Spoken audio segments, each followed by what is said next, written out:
আসসালামু আলাইকুম। কথা বলছে আজাদুর রহমান আজাদ, টেক ক্লাব বাংলাদেশের পক্ষ থেকে। টেক ক্লাব বাংলাদেশের আরও একটি ভিডিওতে আপনাদের সকলকে স্বাগতম জানাচ্ছি। আজকে খুবই চমৎকার একটা বিষয় শিখব আমরা। এটা খুবই প্রয়োজনীয় একটা বিষয়।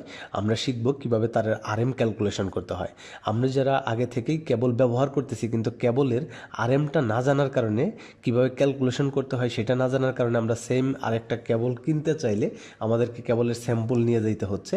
কিন্তু আমরা যখন ক্যালকুলেশনটা জানবো তখন আমাদের আর এই স্যাম্পল নিয়ে যাইতে হবে না, আমরা ক্যালকুলেশন করে সেই আরএমের তারেই আমরা কিনে আনতে পারবো। ওকে, আমি খুবই সহজভাবে বুঝিয়ে দেওয়ার চেষ্টা করব কিভাবে আরএমটা ক্যালকুলেশন করবেন। শুরুতে এটা হচ্ছে একটা কেবল ধরে নেন। তো এই যে কালো যে অংশটা দেখতেছেন এটা হচ্ছে কেবলের জ্যাকেট, আর এটা হচ্ছে পিভিসি ইনসুলেশন। ওকে, তো এই পিভিসি ইনসুলেশনের ভিতরে যেটা আছে সেটা হচ্ছে আমার মূলত কন্ডাক্টর। কন্ডাক্টর মানে হচ্ছে অর্থাৎ কপারের যে তারগুলো থাকে সেই তার, ওয়্যার। এটা হচ্ছে আমার মূলত ওয়্যার। যেই কেবলের ভিতরে একটা কোর থাকে সেটাকে বলি আমরা হচ্ছে সিঙ্গেল কোর। ওকে, কেবল সিঙ্গেল কোর কেবল। আবার যেটাতে দুইটা কোর থাকে সেটাকে আমরা বলি টুইন কোর। আর এটা হচ্ছে থ্রি কোর কেবল। আর এই থ্রি কোর কেবলের প্রত্যেকটার ভিতরে ওয়্যার আছে হচ্ছে 60টি করে, অর্থাৎ খেই, আমরা বাংলা ভাষায় যেটাকে বলি খেই, অর্থাৎ এই জায়গায় খেই আছে টোটাল 60টি।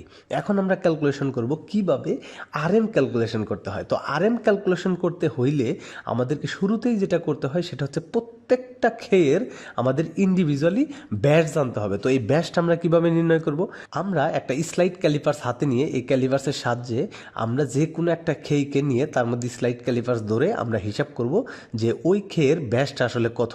তো আমরা শুরুতে ব্যাস নির্ণয় করব। ব্যাস নির্ণয় করলেই আমরা এরিয়া বের করতে পারবো, অর্থাৎ প্রত্যেকটা সিঙ্গেল খেয়ের ক্ষেত্রফল আমাদের লাগবে। তো ক্ষেত্রফলটা কিভাবে আমরা বের করব? আমরা জানি ক্ষেত্রফল equals to A equal pi r square অথবা পাই ডি স্কোয়ার বাই 4। আমরা যে কোনো সূত্র দিয়ে বের করতে পারি।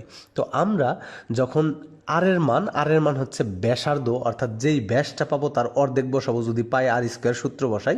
আর যদি টোটাল ব্যাসটাই বসাইতে চাই তাহলে আমরা সূত্র ব্যবহার করব পাই ডি স্কোয়ার বাই 4। ডি হবে হচ্ছে ওইটার ব্যাস। তো আমরা ধরে নিচ্ছি এই যে কেবলটা আছে এই কেবলের একটা কোরের ভিতরে 60টা খেয়ের একটি খেয়ের ব্যাসার্ধ হচ্ছে 0.86 অর্থাৎ 0.86 মিলিমিটার। তো ক্রস সেকশনাল এরিয়া অর্থাৎ ক্ষেত্রফল যেটাকে আমরা এ দ্বারা প্রকাশ করি সেটাই ইকুয়ালস টু হচ্ছে পাই ডি স্কোয়ার বাই 4, অর্থাৎ পাই এর মান হচ্ছে 3.1416 ইন্টু ডি এর মান, ডি হচ্ছে 0.86, তার উপরে আছে স্কোয়ার ডিভাইডেড হচ্ছে 4। তো এটা ক্যালকুলেশন করলে আমার আসবে হচ্ছে 0.5808 স্কোয়ার। এটা কয়টা খেয়ের? একটা খেয়ের। তাহলে আরএম হবে হচ্ছে এই একটা খেয়ের যেই ক্ষেত্রফল বের হইলো তাকে আমার টোটাল 60টা দিয়ে গুণ করতে হবে, যেহেতু 60টা খেয়ে আছে তাহলে আমি এই একটা কন্ডাক্টরের আরএম পেয়ে যাব। ওকে, তাহলে আমরা বলতে পারি আরএম ইকুয়ালস টু হচ্ছে এ ইন্টু এন। এন হচ্ছে 7 আর এর ভ্যালু হচ্ছে 0.5808, গুণ করলে আমার হবে 4.066, অর্থাৎ 4 স্কোয়ার। আমার প্রত্যেকটা কোর হচ্ছে 4 স্কোয়ার। এই 4 স্কোয়ারই হচ্ছে আমার মূলত আরএম। তো আমরা এই জায়গায় যেহেতু 3টা কোর আছে তাহলে আমরা এই তারের আরএম বলতে পারি 3 ইন্টু 4 আরএমের, অর্থাৎ কেবল সাইজ টোটাল বলতে পারি কেবল হচ্ছে 3 ইন্টু 4 আরএম। আশা করি আপনারা ক্যালকুলেশন করা বুঝে গেছেন। তো আমি আবার রিপিট হচ্ছে যে একটা খেয়ের আমরা আগে ব্যাসটা বের করব, সেটা স্লাইড ক্যালিপার্সের মাধ্যমে। তারপর আমরা ক্ষেত্রফল বের করব A equals to pi D square by 4 দিয়ে ক্যালকুলেশন করব। যত বের হবে সেটাই হচ্ছে মূলত এই কোরের আরএম, এবং যে কয়টা কোর আছে সেটা গুণ করে আমরা বলবো 3 ইন্টু 4 আরএম। যদি 4টি কোর থাকে তখন আমরা বলবো 4 ইন্টু 4 আরএম, অর্থাৎ যতগুলো কোর থাকবে তত দ্বারা আমরা বলবো ওই কয়েকটা কোরের, এবং প্রতিটা কোরের আরএম হচ্ছে এত।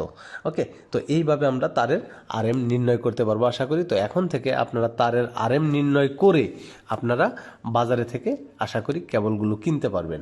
তো ধন্যবাদ সবাইকে। যদি এরপরেও বুঝতে কোনো সমস্যা থাকে তাহলে আমাদের ফেসবুক পেজে আমাদের সাথে যোগাযোগ করতে পারেন। আর এই পেজটি ফেসবুক পেজে পোস্ট করা থাকবে। আপনার ফেসবুক পেজ থেকে আরএম এর এই শিটটা আপনারা নিয়ে নেবেন কীভাবে ক্যালকুলেশন করবেন, অর্থাৎ এই ফর্মুলা শিটটা। তো ধন্যবাদ সবাইকে।